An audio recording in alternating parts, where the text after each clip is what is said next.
Heart sounds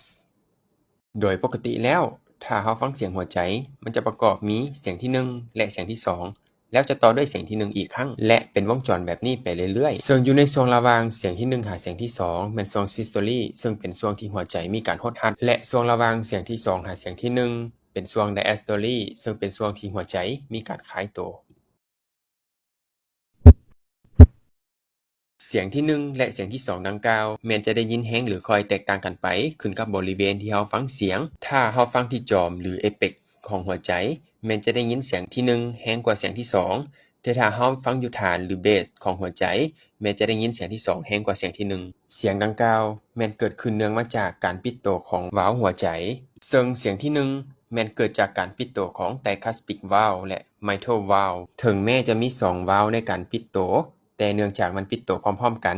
พวกเขาจึงได้ยินเป็นเสียงเดียวและเสียงที่2เกิดจากการปิดโตของ aortic valve และ pulmonic valve เช่นเดียวกับเสียงที่1เนื่องจากมันปิดโตพร้อมๆกันพวกเขาจึงได้ยินเป็นเสียงเดียว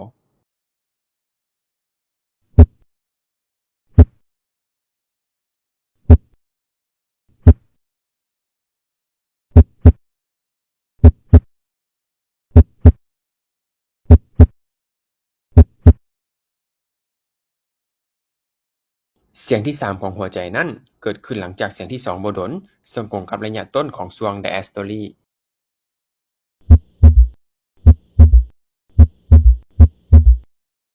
การปิดตัวของ tricuspid และ mitral valve จะเฮ็ดให้เกิดเสียงที่1และการปิดตัวของ aortic และ pulmonic valve จะเฮ็ดให้เกิดเสียงที่2และเสียงที่3นั้นเกิดจากการที่เลือดไหลจากห้องเทิงมาสู่ห้องลุ่มอย่างไววาหรือ rapid ventricular filling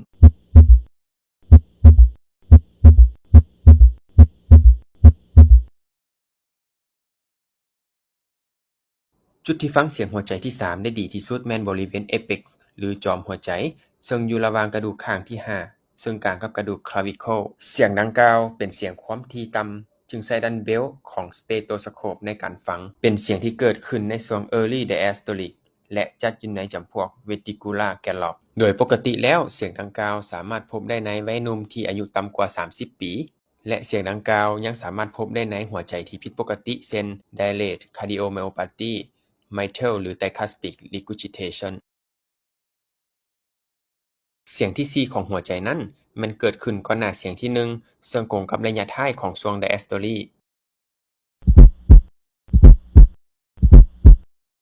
เสียงที่4ของหัวใจนั้นเกิดขึ้นจากหัวใจห้องเทิงมีการหดหัดที่แรงเพื่อสูบฉีดเลือดไปเลี้ยงหัวใจห้องลุ่มที่บ่มีความยืดหยุ่นจึงเฮ็ดให้เกิดมีแรงสั่นสะเทือนเกิดขึ้น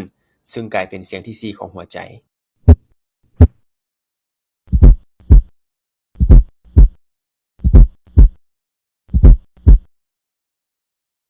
จุดที่ฟังเสียงที่4ของหัวใจได้ดีที่สุดแม่นบริเวณ apex เสียงดังกล่าวเป็นเสียงความถี่ต่ำจึงใช้ดันเบลของ stethoscope ในการฟังเสียงนี้เกิดขึ้นในช่วง late diastolic และจัดอยู่ในจำพวก atrial gallop เสียงดังกล่าวสามารถพบได้ในคนที่เป็น chronic hypertension coronary artery disease aortic stenosis เป็นต้น